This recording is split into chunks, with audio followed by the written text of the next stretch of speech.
Hey y'all, so another nice morning out. It's gonna be a nice day ahead of us. So I've been needing to get these boxwoods up front trimmed, and I'm a little bit late, but if I wait much longer, it's gonna get too hot and then I'm not gonna be able to get it done. So I have got my trimmers and I've got them disinfected, and I will disinfect them in between each boxwood as to not spread any diseases that any of them might have. So here we go.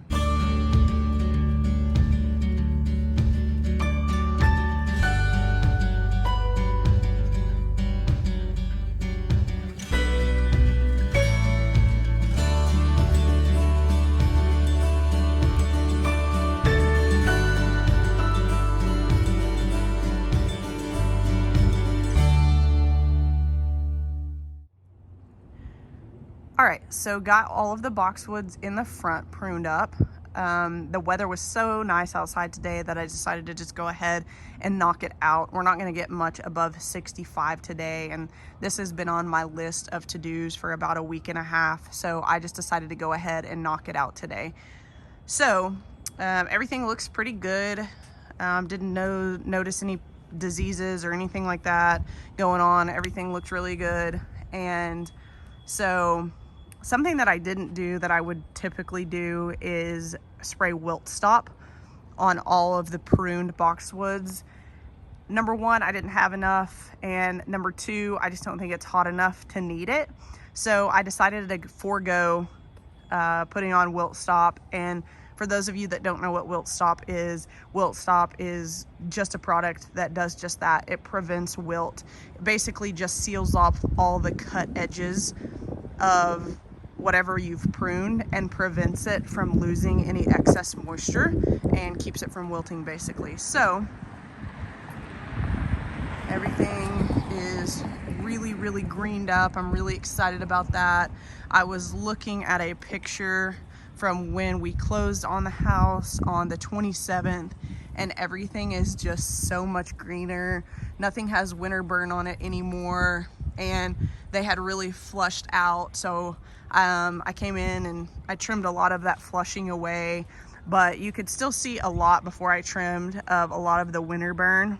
Like this guy has a little bit of winter burn on it, but now that I've pruned, it'll flush back and all of that winter burn will be gone. You won't even be able to see it. So some of these guys I trimmed up pretty hard. The ones that were really sparse, I trimmed up pretty hard. I'm gonna have to figure out something to put there. I believe Linda took one of her boxwoods from there, which she told me she was gonna do, no biggie, but I'm gonna decide, I have to decide what to plant there. So you can see the phlox starting to flush there.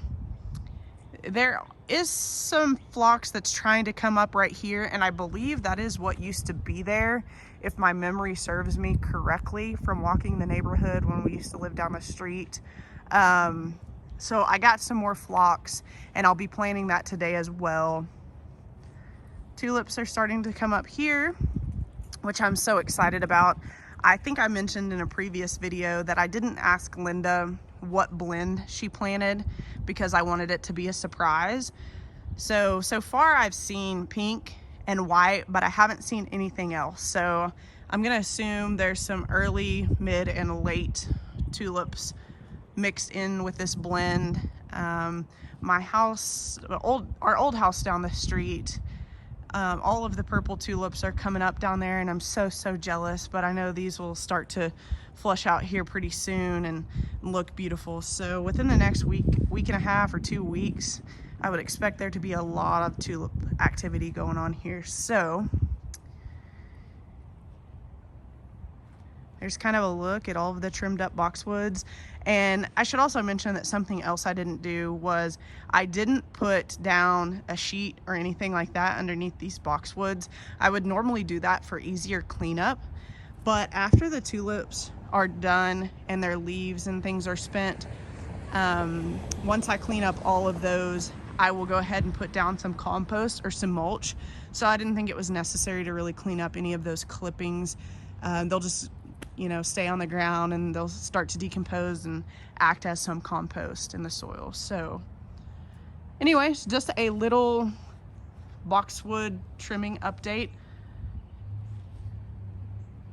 and I won't do anything more to the boxwoods probably until fall when it really starts to cool off. So there you have it.